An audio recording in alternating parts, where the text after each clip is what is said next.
Hi guys, it was actually a leg workout that I did for my own personal journey. It is really good for inner and outer thigh, quads, butt, and calves. So it's basically we're working the whole lower body. So anybody that has weak glute muscles, this workout is good for that. It has one exercise specifically for that. And then the other exercises, you're getting your quads and you're getting your glutes too, depending on how far you go down in any type of movement.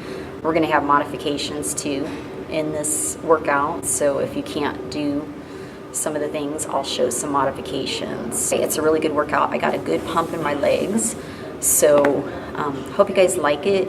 If you do, give me a thumbs up, and I'll see you guys next time. Okay, first we have sumo squat jumps, and I did 3 supersets of these with stationary rop squats. And a superset is back to back, so you do this exercise and the next exercise, and then you get to rest. And this was 10 pounds, 10 reps, and these are the stationary rop squats, 10 reps. And with both of these exercises, it's very important to keep your chin up, chest up, and your back flat. So you want to make sure that you're not bending at your lower back. Your back should be flat and you should be arched up. And make sure you stretch in between if you feel like your legs are tight. And right here, I wasn't holding on to anything, so if you want to do a little extra and work on your balance too, you can do it this way. And what you're trying to do with the stretch is to pull your foot up and really get that knee going back. And you can always hold on to something if you need to. So here I use the mirror. You can use anything to hold on to just so you don't have to balance yourself. This is the second set.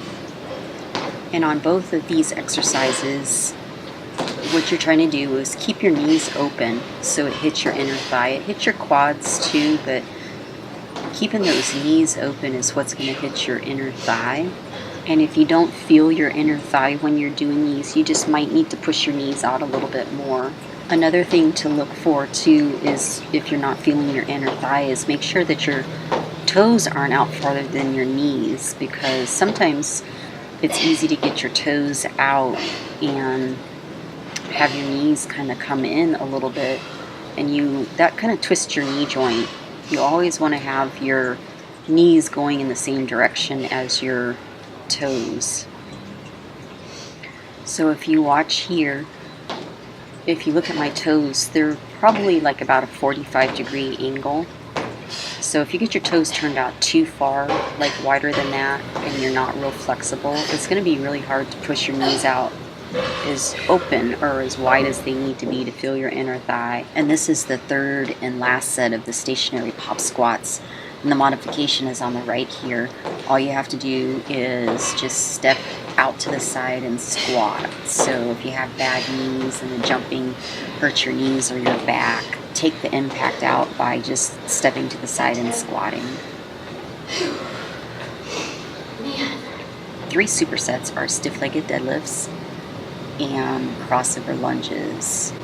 And there's really not much of a modification for this other than just don't use any weight. And you want to make sure that you keep your chin up and back flat with these. You can hold the dumbbell either way, the first way or this way, whichever feels more comfortable.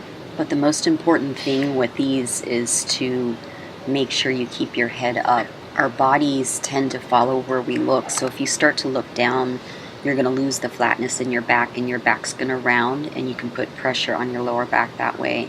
So you want to make sure you keep your chin up, back flat, and that you're rotating at your hips and not your lower back. And next up are the crossover lunges.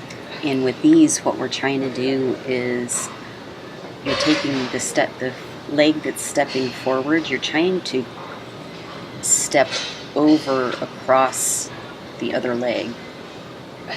I don't know if that made sense or not, but a regular lunge, you just step forward and go down. These you're actually trying to cross in front of your other leg And when you do that too, you want to make sure you're keeping your hips straight, so you're not going in the same direction as your foot. Your foot's kind of crossing over. You want to make sure that you keep your hips straight. And this is the second set of the stiff-legged deadlifts. And again, you want to make sure that you keep your chin up. This is a little bit different angle. Your chin stays up. You're not trying to touch the ground with the dumbbell. You're trying to get a contraction in your glutes. And here's from the side view. So if you watch, you can see how I'm rotating at my hips and not my lower back. And again, don't think of lowering the dumbbell, because sometimes when you start to think that, you lose the flatness in your back and your back starts to round, because you made the goal about touching the floor with the dumbbell and not about feeling your butt. So this is the second set of crossovers. And again, it's important to keep your back flat on these two.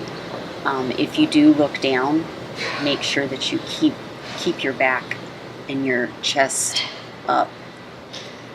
Again, same with these or any exercise that we do tend to follow where we look. So if you're looking down, just make sure your chin is kind of staying up.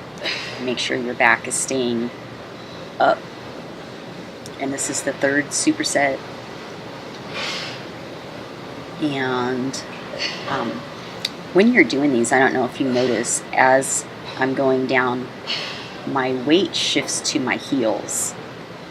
You won't be able to see it now, but as you're going down, you're thinking of rotating at your hips, feeling a stretch in the back of your legs, and it's almost like your butt, okay, we'll be able to see it here. Your butt kind of goes back a little bit and the weight shifts to the back of your heels, and that's what gives you a really good stretch.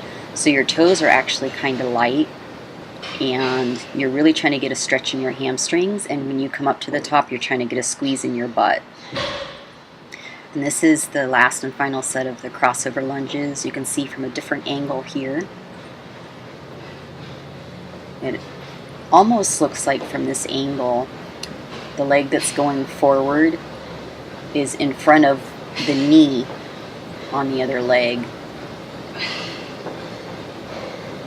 So in a modification for these would just be regular lunges. Regular lunges are a little bit easier than these are. These take a little bit more strength and a little bit more balance, because your point of balance is narrower. And the last thing for this workout were standing one leg calf raise. And you can find anything to stand on that will allow your heel to stretch down. And if you can't find anything, then you can just do them off the floor, like the modification here. If you do them off the floor, make sure that you stretch really good afterwards, because sometimes not getting that stretch like here, your calves will tighten up and they need to be stretched out. Either way, they need to be stretched out. But this is 3 sets back and forth of 10 reps. So I did 10 on one side, 10 on the other side, back and forth for 3 sets. I only am going to show 1 set here, but I did 3 sets total.